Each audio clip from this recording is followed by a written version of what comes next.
Hello aspirants, आज हम लोग नागरिकता टॉपिक को देखेंगे। नागरिकता के बारे में भारतीय संविधान में उल्लेख है भाग 2 में और आर्टिकल 15 से 11 के बीच।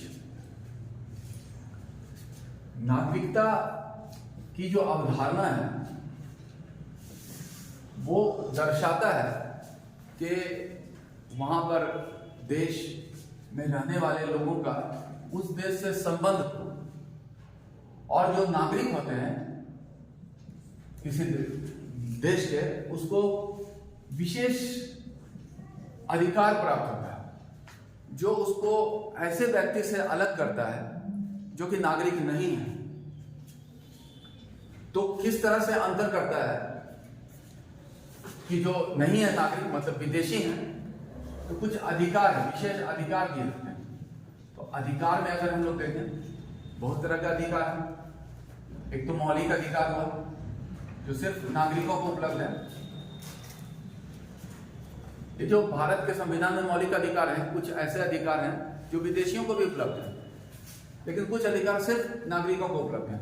और उसका जो है वो अधिकार जो लिखा हुआ है, जिसका उल्लेख आर्टिकल 15, 16, 19, 29, 30 में लिखा हुआ है। 15 में भेदभाव के विरुद्ध अधिकार है, पब्लिक एम्प्लॉयमेंट में भेदभाव के विरुद्ध अधिकार है, स्वतंत्रता का अधिकार है। ये जो है धर्म और भाषा के अल्पसंख्यक को अपने संस्कृति को बनाए रखने का अधिकार है। धर्म और भाषा के अल्पसंख्यक को अपने शैक्षणिक संस्था स्थापित करने का अधिकार है। ये सब मौलिक अधिकार है जो सिर्फ नागरिकों को उपलब्ध होते हैं। उसके अलावा भी हम लोग देखें वोट का राइट, कुछ ऊंचे पद पर निर्वाचित होने का अधिकार, निर्वाचन जैसे राष्ट्रपति, उपराष्ट्रपति, एमएलए, एमपी, विधानसभा और पंचायत वगैरह के सदस्य, वो नागरिक ही हो सकते हैं। कुछ उच्च पद पर नियुक्ति,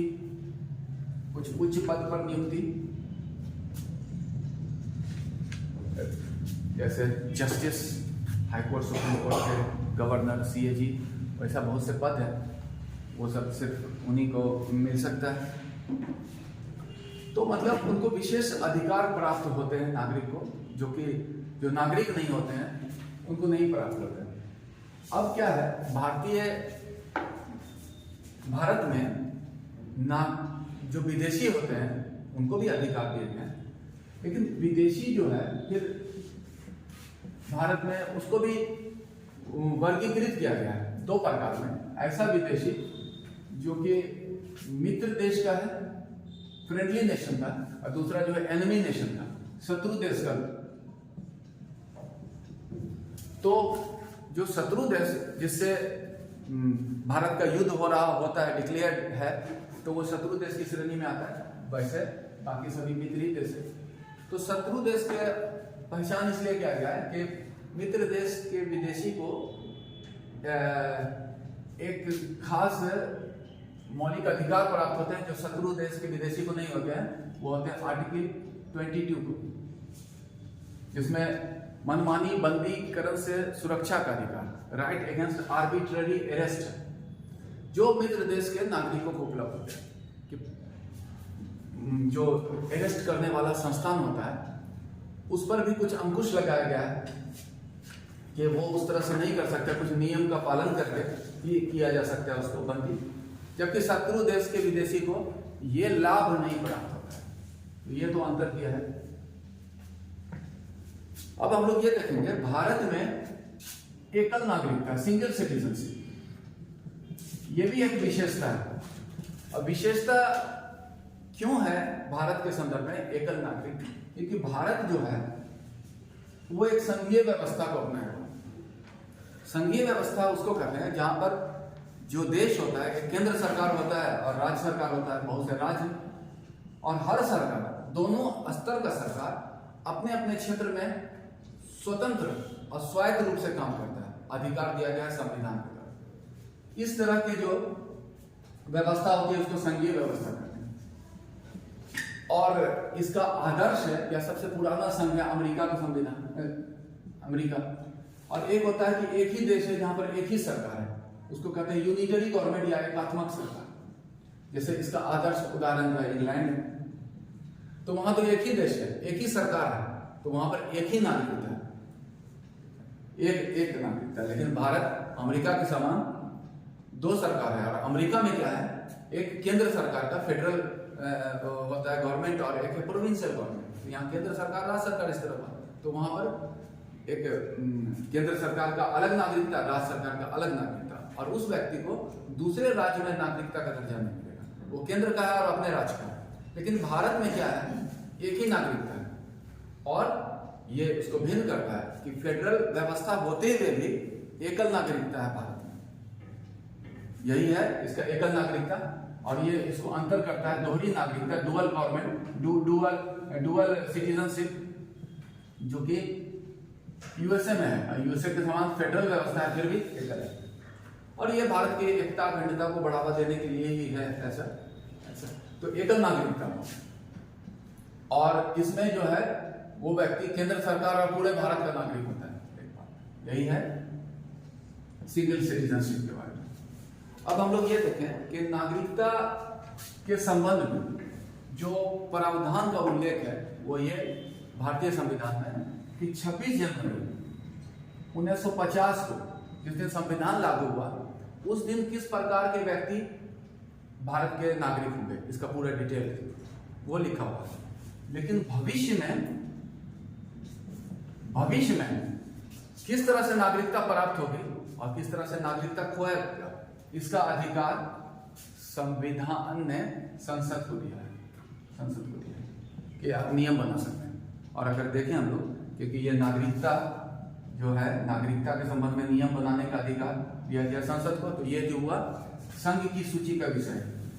संघ की सूची का विषय है। संघ की सूची में जो लिस्ट है, 17वां आइटम जो है इससे संबंधित है, संघ की सूची का। और इसका जो आर्टिकल 11 में उल्लेख है कि संसद को नियम बना सकता है। इस संबंध में संसद को नियम बनाने का अधिकार दिया गया है, उसमें नियम में संशोधन करने का अधिकार दिया गया। और इसी अधिकार का, संविधान द्वारा प्रदत्त अधिकार का प्रयोग करते हुए संसद ने नागरिकता के संबंध में कानून बनाया है। उसको कहा गया इंडियन सिटीजनशिप एक्ट।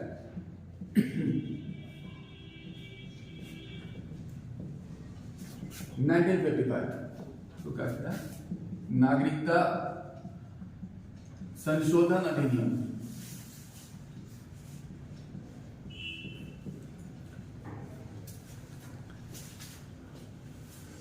कि किस तरह से नागरिकता प्राप्त हो, नागरिकता खोएगा, इस संबंध में। यही है पेरेंट एक्ट। और ये जो कानून बनाया गया था संसद द्वारा, इसमें समय समय पर कई बार संशोधन भी किया गया, और हम लोग देखेंगे अंतिम संशोधन के बाद की वस्तु स्थिति। लेकिन जो संशोधन किया गया था, बहुत सारा संशोधन किया गया, तो उसको ऐसे कहा जाता है सिटीजनशिप अमेंडमेंट एक्ट। ऐसा हुआ सिटीजनशिप अमेंडमेंट एक्ट, ठीक है, CAA ये कहेंगे। नागरिकता संशोधन अधिनियम 1986, फिर सिटीजनशिप अमेंडमेंट एक्ट 1992 में हुआ, फिर 2003 में हुआ, 2005 में हुआ, 2019 में हुआ। समय और आवश्यकता के अनुसार इसमें संशोधन होते रहे कानून में। अब इसकी वस्तु स्थिति कि किस तरह से नागरिकता प्राप्त होगा और खोएगा किसी का, उसके बारे में देखें। जो फाइनल लॉ जो बना अंतिम रूप से, उसका देखें। तो नागरिकता इसमें दो बातें है कि कैसे प्राप्त हो सकता है, कैसे समाप्त हो सकता है। तो उसमें हम लोग देखते हैं प्राप्त होने की विशेषता, किस तरह से प्राप्त हो सकता है। तो उसमें हम लोग अंतिम स्थिति देख रहे हैं कि इसमें 5 मेथड्स का, प्रोसेस का उल्लेख है कि जन्म, citizenship by birth, bye decent, registration जिसको कहते हैं पंजीकरण, नेचुरलाइजेशन जिसको कहा गया देशीकरण, और इनकॉर्पोरेशन ऑफ टेरिटोरीज।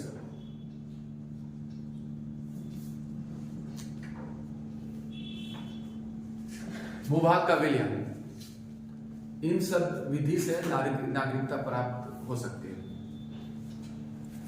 तो ये हुआ जन्म। उसमें जो अभी का वस्तु स्थिति के बारे में कहा गया कि ऐसा व्यक्ति जिसका भारत में जन्म हुआ और जो जिसके आइदर ऑफ द पेरेंट, एक जो है कोई एक पेरेंट, माता पिता दोनों में से कोई एक भारतीय नागरिक हो, माने पेरेंट में एक भारतीय नागरिक हो, दूसरा नहीं भी हो तो चलेगा, लेकिन भारत में इलीगल इमिग्रेंट नहीं हो। इलीगल मतलब वैध, जो वीजा पासपोर्ट के भारत में नहीं आया हो, वो इलीगल इमिग्रेंट ना हो, तो उसको भारतीय नागरिकता मिल जाएगी जन्म के द्वारा। यही है। डिसेंट में यह कहा गया कि अगर भारत के बाहर भी जन्म हुआ, भारत के बाहर जन्म हुआ, लेकिन उसके कोई एक पेरेंट भारतीय नागरिक हो, वन ऑफ द पेरेंट भारतीय नागरिक हो, तो वो उसको भारत का नागरिकता मिल जाएगा। लेकिन उसमें एक शर्त लगा गया है। शर्त यह रखा गया है कि जन्म के 1 वर्ष के भीतर उसको रजिस्ट्रेशन कराना होगा इंडियन कॉन्सुलेट में, अपना जन्म माने जन्म प्रमाण पत्र ले लेना होगा वहां से। रजिस्ट्रेशन जो है, जो विदेश विभाग का कार्यालय होता है, कॉन्सुलेट ऑफिस, तो इंडियन कॉन्सुलेट में उसको रजिस्ट्रेशन करा लेना होगा, तब उसको भारतीय नागरिकता मिलेगी। यह शर्त है। और अगर इसमें डिले हुआ तो सरकार को अधिकार होगा कि माफ भी कर सकता है, फिर से आप जन्म पत्र लेने में, रजिस्ट्रेशन करने में डिले हुआ। तो यही है इसमें। रजिस्ट्रेशन के संबंध में जो प्रावधान है, यह भारतीय मूल के व्यक्ति को, भारतीय मूल माने पर्सन ऑफ इंडियन ओरिजिन जो है, वो आवेदन देकर भारतीय नागरिकता प्राप्त कर सकता है। आवेदन देकर, आवेदन द्वारा, लेकिन वो भारतीय मूल का व्यक्ति हो। तो उसमें ये कहा गया कि इसके पिता, दादा या उसके भी और पिता वो भारतीय हो, या कोई भारतीय से विवाह किया हो, तो सभी भारतीय मूल का कहलाता है। तो ये आवेदन देकर जो है भारतीय नागरिकता प्राप्त कर सकता है। इसमें यह है, कुछ शर्त है कि जब आवेदन दे रहा हो, एप्लीकेशन देने से ठीक पूर्व 1 साल लगातार, मतलब 1 वर्ष मैंने 12 महीने लगातार भारत में रहा, एक भी दिन नहीं मिस किया, और बाकी का जो 6 साल है पीछे का, वो पिछले 8 साल में पूरा किया, तब उसको मिलेगा। ये शर्त है। बाकी का 6 साल, इसका टोटल हुआ तब मतलब 7 ईयर रेसिडेंस। तो 7 ईयर रेसिडेंस में 1 साल आवेदन का समय लगातार 12 महीना रहा, अब बचा जो 6 साल वो पिछले 8 साल में पूरा किया, तब उसको इस विधि से मिल जाएगा। और नेचुरलाइजेशन जो है, ये विदेशी को देने का व्यवस्था है। वो आवेदन देकर नागरिकता प्राप्त कर सकते हैं, कोई भी विदेशी। और इस तरह का जो है नागरिकता प्राप्त करने के लिए कुछ शर्त रखी गई है। तो हम लोग शर्त का देखें नेचुरलाइजेशन के लिए कि वो शत्रु देश का ना हो, मतलब जैसे युद्ध वगैरह हो रहा हो भारत का, उसका ना हो। तो नॉर्मली जो इंटरनेशनल रिलेशन में शत्रु देश नहीं होता है, जब युद्ध होता है तभी होता है, डिक्लेयर किया जाता है तब होता है। दूसरा है, किसी ऐसे देश से ना हो जहां पर भारतीयों को नागरिकता देने पर अंकुश हो, कि भारतीयों को नहीं दिया जाता हो, तो फिर उस देश के आए व्यक्ति को भी भारतीय नागरिकता नहीं मिलेगा। नेक्स्ट है कि उसको जो है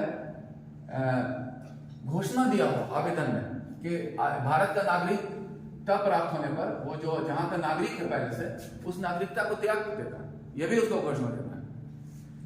उसको फिर ये होना चाहिए कि नैतिक आचरण भी अच्छा हो, मतलब वहां का कहीं दूसरी जगह का अपराधी भारत में वहां से बचने के लिए यहाँ का नागरिक बनना चाहे तो नहीं होगा। अच्छे नैतिक आचरण, फिर उसके लिए एक चीज और जरूरी है कि वो भारतीय भाषा का ज्ञान रखता हो, क्योंकि अनुसूची 8 में उल्लेख है भारतीय भाषा, उनमें से किसी एक भाषा का ज्ञान रखता हो वो चेक किया जाएगा उसका। फिर उसमें लिए 12 वर्ष जो है निवास किया हो भारत में किसी तरह से, जिसमें यह कहा गया है 1 वर्ष आवेदन से ठीक 1 वर्ष पहले लगातार, और बाकी का जो 11 वर्ष है वो जो है पिछले 14 वर्ष में पूरा कर लिया, ये भी शर्त पूरा करना है। इसमें जो कॉमनवेल्थ जो राष्ट्रकुल देश के, लेकिन अगर है कोई राष्ट्रकुल देश तो के अगर विदेशी हैं, कॉमनवेल्थ कंट्रीज जो कभी ब्रिटिश उपनिवेश का हिस्सा रहा था, जैसे भारत भी कॉमनवेल्थ का है से जुड़ा हुआ देश है, उसके लिए जो 7 साल है, 7 वर्ष कॉमनवेल्थ कंट्रीज के। जो इंग्लैंड के नागरिक को 7 ही वर्ष रखना, 12 वर्ष नहीं रखना पड़ेगा, पिछला 6 साल जैसे रजिस्ट्रेशन में था वैसे। और एक अभी जो 2019 के द्वारा जोड़ा गया है प्रावधान, उसमें जोड़ा गया है क्या कि पाकिस्तान, अफगानिस्तान, वो जो भी लागू अभी डिफर्ड कर गया था उसको लागू जब किया जाएगा तो होगा। अफगानिस्तान और बांग्लादेश के जो है माइनॉरिटीज, वहाँ के जो माइनॉरिटीज हैं, इसमें 6 कम्युनिटी को आइडेंटिफाई किया गया है: हिंदू, सिख, बुद्धिस्ट, जैन, पारसी और क्रिश्चियन, ईसाई।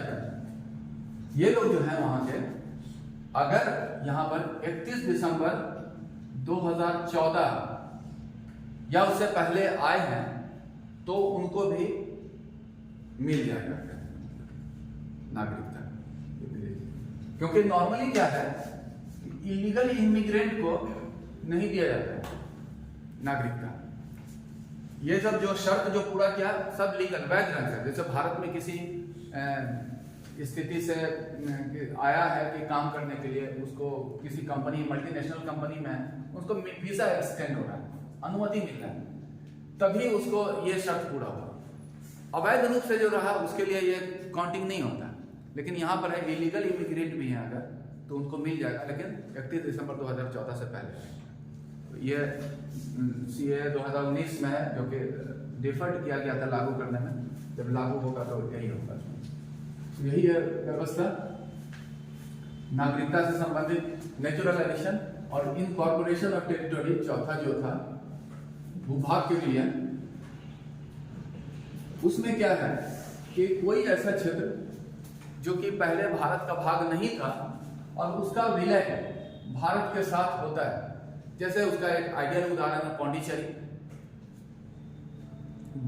गोवा भी था पहले जो कि पुर्तगाल के अधीनता में था, तो उसका जब विलय हुआ तो उन सब का जो रहने वाले निवासी थे उसके लिए स्वतः नागरिकता, उसके लिए संसद में एक अधिनियम संसद पास किया, लेकिन नागरिकों को कुछ नहीं करना पड़ा, स्वतः जो रहता है उसको भारतीय नागरिकता प्राप्त हो जाती है। तो यही है नागरिकता प्राप्त होने की प्रक्रिया। अब इसमें जो है सिटीजनशिप अमेंडमेंट एक्ट में नागरिकता खोने के भी प्रक्रिया का उल्लेख है, तो किस तरह से समाप्त हो सकता है।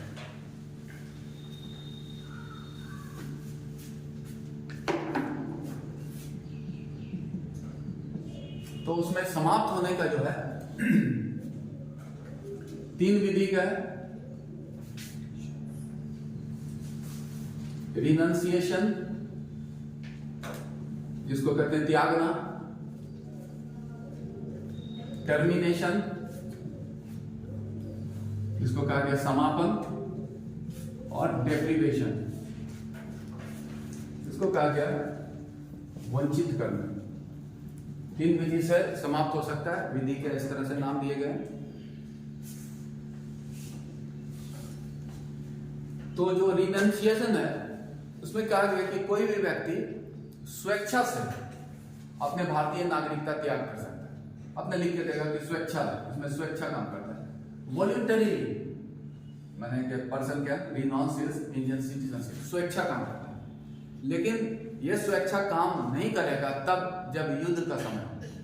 उस समय अगर छोड़ना चाहे तो नहीं हो सकता है, उस पर नहीं भी उसको दिया जाए। टर्मिनेशन जो है बाय ऑपरेशन ऑफ लॉ, कानून द्वारा खत्म हो जाता है। कानून द्वारा इस तरह से कि आर्टिकल 10 में लिखा हुआ है कि कोई भी व्यक्ति किसी दूसरे भारत का नागरिक किसी दूसरे देश का नागरिक नहीं हो सकता।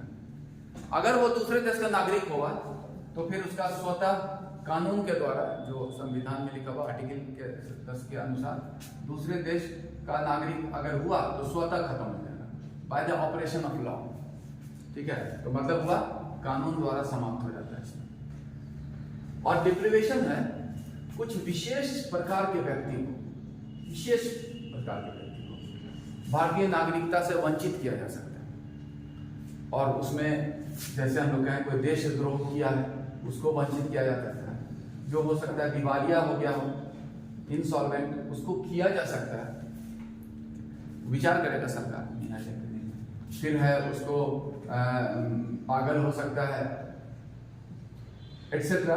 मतलब कुछ विशेष प्रकार के व्यक्ति को भारतीय नागरिकता से वंचित किया जा सकता है। तो इन 3 विधियों द्वारा जो है समाप्त करने का प्रावधान है। तो ये हुआ हम लोग प्राप्त करने और समाप्त करने का प्रावधान नागरिकता का, और इस टॉपिक को हम लोग यहीं करते हैं। Thank you.